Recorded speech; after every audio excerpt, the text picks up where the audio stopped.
अस्सलाम वालेकुम students, hopes all of you are fine and doing very well in your life. अच्छा भाई students, आप लोगों का प्रैक्टिकल सेंटर का पेपर जो है वो आ गया है। जो क्या कहते हैं, अभी जो कॉम्प्रिहेंसिव पेपर वहाँ पर हुआ मैट्रिक का, तो वो आ चुका है। अब आप लोगों ने जो हम लोगों ने आपको टारगेट पेपर दिया था, आप उस पेपर को भी देख चुके हैं।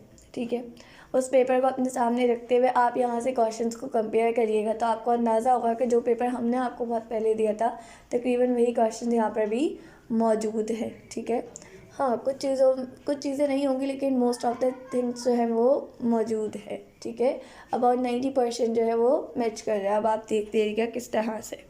ठीक है, ये तो आपके पास MCQs का सेक्शन है। ठीक है, MCQs के सेक्शन में आपको पता है आपका हर MCQs 1 नंबर का होता है। ठीक है, और यहाँ इन्होंने आपको 12 MCQs दिए हैं। ठीक है, अच्छा अभी जो हम लोग का मिस सानी जी के प्लेटफॉर्म से जो अभी MCQs का बैच स्टार्ट होगा, आप उसको ज्वाइन कर सकते हैं। साथ ही जो न्यूमेरिकल्स का बैच ज्वाइन होगा, आप उसको भी ज्वाइन कर सकते हैं। अगर इन केस आपको आपके कोचिंग में कोई चैप्टर नहीं समझ आता, बिल फिर से एक चैप्टर नहीं समझ आया, 2 चैप्टर नहीं समझ आया, तीसरा कोई भी क्या चैप्टर नहीं समझ आया, और आप यहाँ पर मौजूद टीचर से वो चैप्टर समझना चाहते हैं, तो आप जस्ट वो एक चैप्टर भी जो है वो टीचर से समझ सकते हैं। उसकी कोई एक नॉर्मल सी फ़ीस है, आप जो है वो मिस उस्तानी से बात कर सकते हैं, और वो आपको उस चैप्टर का जो लेक्चर्स हैं वो बहुत अच्छे से कॉम्प्रिहेंसिव लेक्चर्स आपको प्रोवाइड कर देंगे विद टारगेट पेपर। ठीक है, तो और स्टिल अगर आपको उस चैप्टर में स्टिल क्वेश्चंस होते हैं, तो जब तक आप लोगों के पेपर्स नहीं हो जाते बोर्ड के पेपर्स तक, आप वो उस चैप्टर से रिलेटेड क्वेरीज जो हैं अपने टीचर से पूछ सकते हैं। ठीक है, इसके अलावा भी आपको और भी जब होंगे तमाम चीज़ें, उसमें भी आपको बताते रहेंगे साथ साथ कि भाई ये चीज़ ऐसे है, ये ऐसे है, हर चीज़ में आपको गाइड करते रहेंगे। ठीक है, फ़ीस रखने का मकसद ये होता है कि फ़्री ऑफ कॉस्ट देना, कोई मसला नहीं है। फ्री ऑफ कॉस्ट यूट्यूब पे आपके पास लेक्चर्स मौजूद हैं। ठीक है, आपको मिस उस्तानी जी के चैनल से फ्री ऑफ कॉस्ट जो है वो लेक्चर्स मिल जाते हैं। लेकिन फ्री ऑफ कॉस्ट जो है वो वैसे पर्सनली टीचर से आपको ना दिलवाने का रीज़न ये है कि ताकि जब इंसान अपनी कुछ देखो, जब हम अपना कुछ लगाते हैं ना, तो फिर हमें होता है कि यार हमने किया ना, तो हमें रिस्पॉन्स देना है। अदरवाइज़ बेटा हम लोग तो बच्चों को पढ़ा ही रहे होते हैं ना, हम आपसे ज़्यादा बच्चों की नेचर से फेमिलियर हैं। ठीक है ना। अच्छा भाई, बातें तो होती रहेंगी, हम आगे चलते हैं। सबसे पहली चीज़ आपके पास जो है सेक्शन बी आता है। सेक्शन बी में आपने जो है वो 8 पार्ट्स जो होते हैं, 8 पार्ट्स जो होते हैं वो आपने अटैम्प्ट करने होते हैं। ठीक है, ये आपके पास मिस उस्तानी का नंबर है, आप इस पर कॉन्टेक्ट कर सकते हैं बच्चों। पहला क्वेश्चन देखें, define simple harmonic motion, right it's basic conditions. आप टारगेट पेपर में जाकर देख सकते हैं, आपके पास सिंपल हार्मोनिक मोशन का जो है वो टॉपिक मौजूद है। ठीक है, इसके अलावा एडवांटेजेस जो अब आप देखें और करके आपको दिया हुआ है, write two advantages and 1 disadvantages of parallel combinations of resistance. आपसे पूछा गया है कि 2 एडवांटेज और 1 डिसएडवांटेज बताएं जब आप रेजिस्टर्स को पैरेलल अटैच करते हैं। ठीक है, रेजिस्टर्स आपको पता है वो करंट के फ्लो में रुकावट को लेकर आते हैं। ठीक है, इसके अलावा गैल्वेनोमीटर को किस तरह से एमीटर में या वोल्ट मीटर में कन्वर्ट किया जा सकता है। ठीक है, ये आपका तमाम चीज़ें बेटा, ये तमाम चीज़ें मैं आपको टारगेट पेपर में दे चुकी हूँ, और आपको बहुत अच्छे से टारगेट पेपर जो है वो ऑर्गेनाइज करके दिया गया है। ठीक है, तो आप उसको देखें। अच्छा भाई, now like three differences between transverse wave and longitudinal waves. आपसे कहा गया है कि आप जो है वो 3 डिफरेंसेस लिखें ट्रांसवर्स वेव में और लॉन्गिट्यूडिनल वेव्स में। ठीक है, now the write the 3 safety measures to avoid any risk of radiation hazards, ये भी मौजूद है। आपको बताना है कि 3 सेफ्टी मेजर्स आपने बताने हैं जो रेडिएशन होती हैं, इससे आप खुद को, ये जो भी आपका इन्वायरमेंट है, जो भी चीज़ है, उसको किस तरह से रेडिएशन से बचा सकते हैं। Now name any one device that uses an electron beam, also write two properties of cathode. देखो क्वेश्चन बनाया तो गया बहुत अच्छा है, लेकिन साथ ही आपको हिंट दी गई है। कुछ क्वेश्चन होते हैं छोटो बच्चों वाले क्वेश्चन, आसान से। ठीक है, इसमें आपसे कहा गया name any one device that use N electron beam, और साथ ही आपको कह दिया है कि भाई कैथोड रेज की 2 प्रॉपर्टीज़ भी लिखो। अब आप यहाँ से फ़ौरन से जज कर सकते हैं ये डिवाइस। ठीक है, अच्छा भाई, अगला क्वेश्चन 3 देखें, define the characteristics of musical sound, ये भी आपके पास मौजूद है। मैंने वहाँ पर क्वेश्चंस में आपको कैरेक्टरिस्टिक्स के नाम से कुछ दिए हुए होंगे, जिसके अंदर मैंने आपको डिफरेंट चीज़ों की कैरेक्टरिस्टिक याद करने को कहा गया है, ठीक है। अच्छा भाई, write 3 characteristics of electromagnetic waves, 3 characteristics बतानी है आपने इलेक्ट्रोमैग्नेटिक वेव्स की, सही है। State Faraday's laws of electromagnetic induction and write its formula, आपको Faraday's law of electromagnetic induction को लिखना है, ठीक है, उसका फार्मूला भी लिखना है, अच्छे से याद रखिएगा, यूनिट भी याद रखिएगा। मैंने तो आप लोगों को पेपर में यूनिट का भी कहा है, ठीक है। आप टारगेट पेपर की वीडियो लाजमी देखिएगा, डिस्क्रिप्शन में मौजूद है, ठीक है, आप उसको देखें ताकि आपको अंदाज़ा हो कि कितने वो क्वेश्चंस रिपीटेड है। तो जो चीज़ आपको पहले से ही प्रोवाइड कर दी गई है ना बेटा, उसको अच्छे से कर लो, ठीक है, क्योंकि अभी पीसी का पेपर आया, आपको उसमें भी ये क्वेश्चन नज़र आ रहे हैं। अभी और भी जो डिफरेंट हर बच्चों के कोचिंग्स वगैरह से कॉम्प्रिहेंसिव पेपर आएंगे, आप उसको टारगेट पेपर से कंपेयर करके देख सकते हैं। तो जो चीज़ पहले आ चुकी है ना, अब उसको कर लो, ठीक है। Now define principal focus, radioactivity, damped oscillation. मैंने आपको बहुत सारी डेफिनेशंस प्रोवाइड की, बहुत सारी नहीं, आई थिंक 50 हैं, ठीक है, ज़्यादा नहीं होती, उसको कम कहते हैं इसलिए क्योंकि उसमें से मैंने आपको बताया था कि आपके MCQs भी आ सकते हैं और आएंगे, ठीक है। तो वो अच्छे से कर लो, डेफिनेशंस का पार्ट क्लियर हो जाएगा। एक सवाल देखो, आप लोगों के सवाल आने के ना कुछ माइंडसेट्स होते हैं, हमेशा याद रखना पेपर में एक सवाल डेफिनेशंस का लाजमी आता है, जिसमें आपको कोई भी 3-4 दे दिए जाते हैं वर्ड्स और कहा जाता है इनकी डेफिनेशंस लिखें। दूसरी चीज़, आपके पास एडवांटेजेस से रिलेटेड लाजमी आता है, ठीक है। तीसरी चीज़, डिफरेंसेस आपके पास लाजमी आते हैं। चौथी चीज़, कैरेक्टरिस्टिक्स आपके पास लाजमी आती हैं। पांचवी चीज़, यूजेस लाजमी आ रहे होते हैं आपके पास, यूजेस में और एडवांटेजेस डिसएडवांटेजेस में फ़र्क होता है। 6 स्टेटमेंट आ रही होती। अब आप ये देखें, मैंने आपको बताया आपको 8 हिस्से अटैम्प्ट करने, 6 हिस्से तो मैं आपको वैसे ही बता रही हूँ कि लाजमी हर पेपर में मौजूद है। तो बेटा ये 6 हिस्से ढंग से कर लो। 7वां एक और बता देती हूँ, डेरिवेशन करके जाओ, इस तरह से दे सकते हैं। State Fredericks law of electromagnetic induction and write its formula, ठीक है, ये 7 क्वेश्चंस बांध लो। अच्छा भाई, important parts of communication system, इस चैप्टर को अच्छे से कर लेना, 8वां हिस्सा इससे ही निकल जाएगा, ठीक है। 3 एप्लीकेशंस ऑफ अल्ट्रासाउंड की 3 एप्लीकेशन बताएं। इसके अलावा डिफरेंसेस देखो, वही डिफरेंसेस हैं, एनालॉग, डिजिटल, इलेक्ट्रॉनिक्स। फिर देखो right joules the end drive, आपको वही देखो, मैंने कहा ना एक क्वेश्चन डेरिवेशन का लाजमी होता है, ठीक है। Define capacitance, right 2 factors affecting capacitance of capacitor. अच्छा भाई, उसके बाद डायग्राम से रिलेटेड लाजमी आएगा। डायग्राम वाले चैप्टर्स आपके कौन से, ज्योमेट्रिकल ऑप्टिक्स में आपके पास बहुत सारी डायग्राम्स मौजूद हैं, ठीक है। With the help of diagram, देखो 9 पार्ट्स बता दिए, अब लिख लेना अपने पास। With the help of diagram describe total internal reflection, what is induced EMF, write 2 factors on which induce EMF in a coil depends. देखो बहुत अच्छे से जाके अगर पेपर करना है तो बुक समझ आनी चाहिए। जस्ट टारगेट पेपर को करके निकल जाओगे, टारगेट पेपर को करके अच्छे मार्क्स आ जाएंगे, लेकिन MCQs का भी एक पोर्शन है। MCQs का पोर्शन सिर्फ वही बच्चा अच्छा सॉल्व करके आएगा जिसने टारगेट तो किया होगा, उसका जो है सब्जेक्टिव निकलेगा।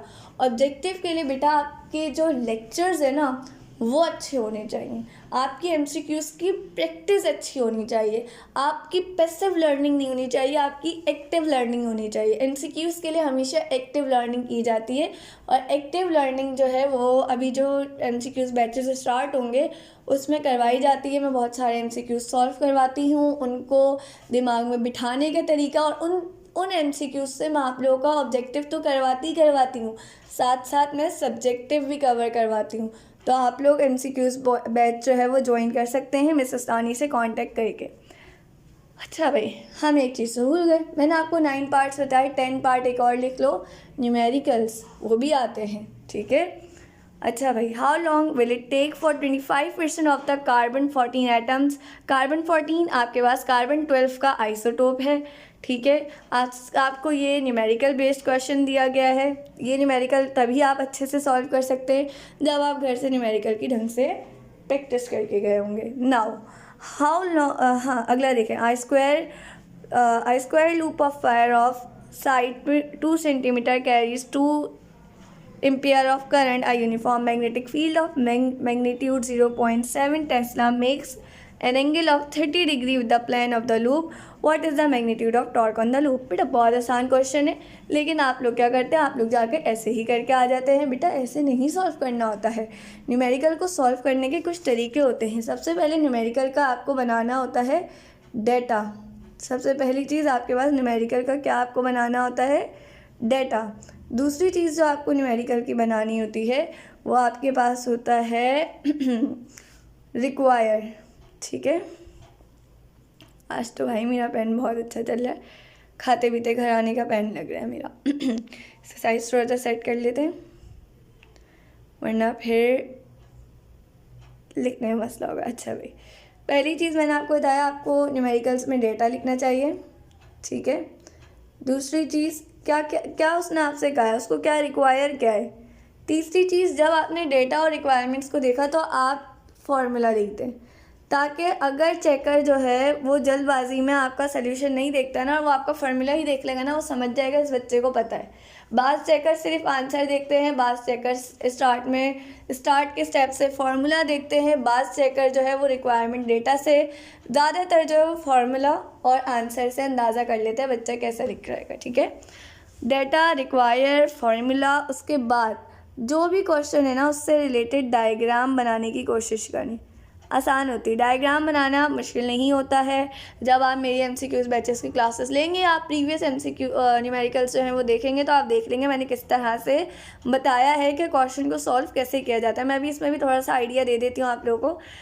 फिर भी कोई डिफ़िकल्टी हो तो आपके पास नंबर मौजूद है मिसेस रानी जी का 0324, आप नीचे देख सकते हैं। ठीक है, तो आप इस पर कॉन्टेक्ट कर सकते हैं। ठीक है, अच्छा भाई, डेटा, रिक्वायरमेंट, फार्मूला, डायग्राम, 4 चीज़ें हो गई। 5वीं चीज़ आपके पास the most important thing is solution.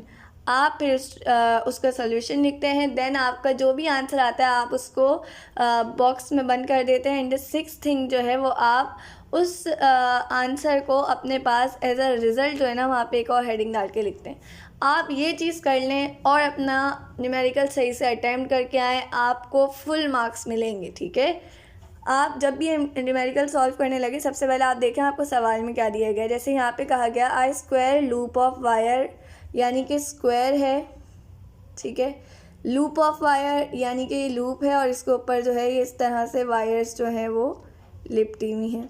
ठीक है भाई, सबके आपको बता दिया जाएगा कि भाई जो साइड्स है वो 2 सेंटीमीटर है। आपने कैसे एरो ड्रॉ किया, इस तरह से आपने लिख दिया 2 सेंटीमीटर और आपने यहाँ पर लाइन लगा के लिख दिया कि ये जो है आपको लेंथ गिवन है। आपको बता दिया करंट जो है वो आपके पास आई जो है वो 2 एम्पेयर है। ठीक है, अ यूनिफॉर्म मैग्नेटिक फील्ड, आपको ये मैग्नेटिक फील्ड दी हुई है, बी से डोनेट करते हैं। यह आपको दिया हुआ है angle with the plane of loop, what is the magnitude of torque. आपसे पूछा गया है टॉर्क का मैग्नीट्यूड आपके पास क्या होगा। अब आप देखें आपको यहाँ पे क्या चीज़ें गिवन है, आपको BIL और आपको गिवन है एंगल। आपने एक फार्मूला पढ़ा था कि F = बिल साइन थीटा। क्या सोचें ये उससे सॉल्व होगा, सोचिएगा, अगर होगा तो मुझे बताइएगा। ठीक है, और नहीं होगा तो फिर बताइएगा क्या होगा। अच्छा भाई, एक देखें न्यूमेरिकल बेस्ड है, इसको खुद से बनाओ। सबसे पहले देखो कॉनकेव लेंस है, आपसे कहा गया कॉनकेव लेंस है तो आपने कॉनकेव लेंस कैसा होता है उसकी डायग्राम बनाए कि वो एजेस से आपके पास थिक होता है या थिन होता है और दरमियान से कैसा होता है। ठीक है, फिर उसकी ये आपको फोकल लेंथ गिवन है, ये जो है वो आपको from the image 15 centimetre from the lens distance से दिया। आपसे पूछा गया पावर ऑफ लेंस आपको बताना है और आपसे पूछा गया कि ऑब्जेक्ट जो है वो कैसा बनेगा। अब आपको इसकी तमाम चीज़ें अपने पास लिखनी है। अगला न्यूमेरिकल देखिए पेंडुलम क्लॉक्स विद द, देखो एक बात याद रखना, आपने 8 हिस्से अटैम्प्ट करने जाने, 8 हिस्से अटैम्प्ट करने ना। इन 8 हिस्सों में से अगर तुम लोग के न्यूमेरिकल बहुत अच्छे हैं ना तो समझ लो तकरीबन 3 हिस्से जो है ना 3 पार्ट्स वो तो न्यूमेरिकल से निकल जाएंगे। बाकी पीछे बचते हैं 5 हिस्से। इन 5 हिस्सों में से एक डेफिनेशन का लगाओ। ठीक है, एक जो है वो अपने पास डिफरेंसेस का लगाओ क्योंकि तुम्हें पता है ये तो लाजमी आने हैं। ठीक है, एक अपने पास लगा लो डेरिवेशन का, ये भी कहीं नहीं जा रहा बेटा, ये तो आपके 6 से तो ऐसे ही हो गए। एक और हिस्सा लगा लो अपने पास यूजेस का, छोटे मोटे सवाल नहीं आते हैं अच्छे से बच्चों वाले, एक लगा लो स्टेटमेंट का।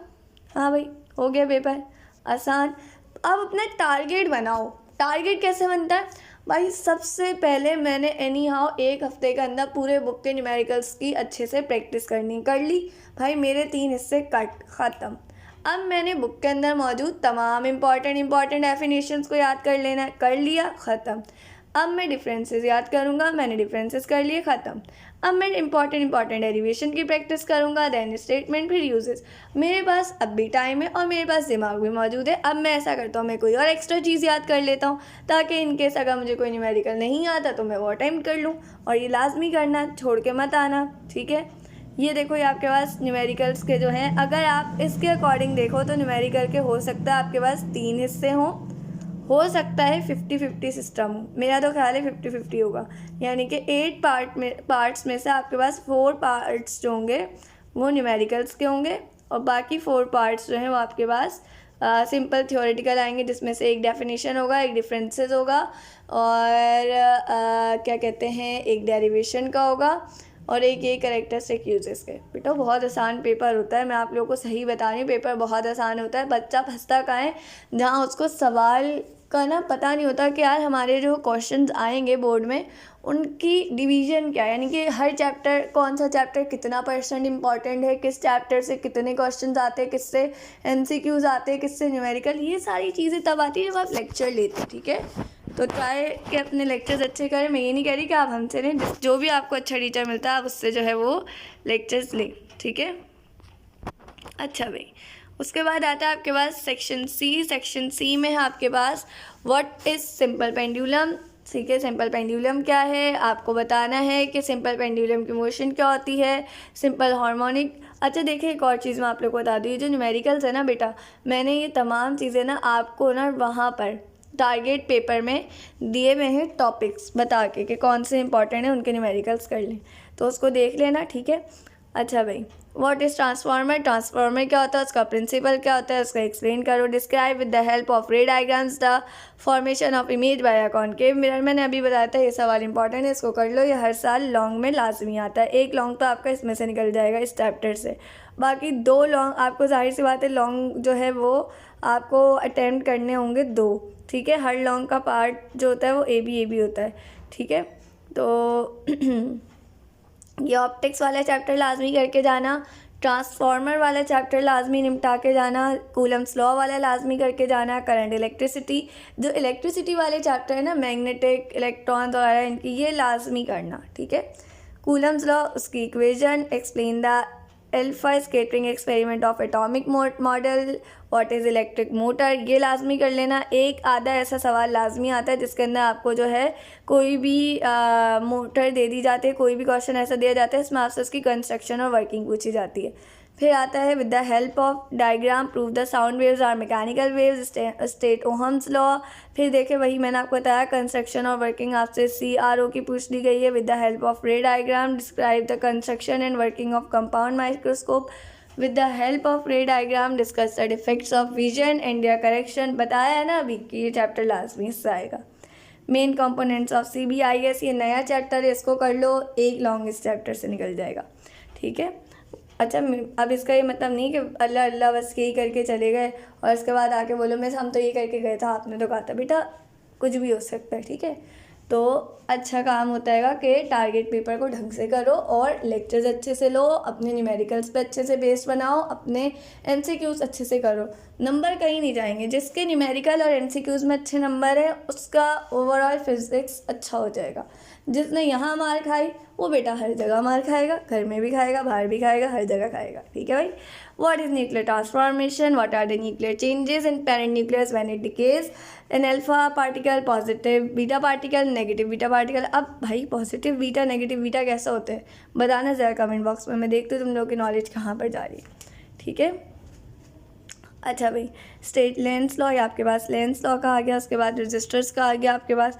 जाहिर सी बात है रजिस्टर्स, या फिर आपके पास जो है एक और क्वेश्चन है कैपेसिटर्स, ये 2 लाजमी आ सकते, ठीक है, इनको कर लेना। लॉजिक गेट्स डिफाइन और gate OR gate and NND gate with with circuit symbol and truth table. मैं आपको कहा है कि जो न्यू चैप्टर है इसको लाजमी कर लेना, ठीक है। ब्रीफली एक्सप्लेन न्यूक्लियर फिजन, इस चैप्टर को करके जाना है, इससे लॉन्ग में लाजमी आ रहे होते, ठीक है। इन तमाम चीज़ों को अच्छे से करो, हर चीज़ अच्छी हो जाएगी। टारगेट पेपर जो हम लोगों ने आपको प्रोवाइड किया था, मिस उस्तानी जी के प्लेटफॉर्म से आपको मिला था, उससे कंपेयर करो, आपको अंदाज़ा होगा कि ये पेपर पूरा वही है, ठीक है। तो अच्छे से कर लो, पहले ही जो चीज़ आपको अच्छे से मिल रही है उसको अच्छे से करो, 100% तैयारी करो। कोई मसला होता है आपकी काउंसलिंग के लिए यहाँ पे टीचर्स मौजूद हैं, आस्क देम, पूछो उनसे, बात करो, दे विल गाइड यू, ठीक है। अपना ख्याल रखिएगा, मुझे दुआ में याद रखिएगा। अल्लाह हाफिज़।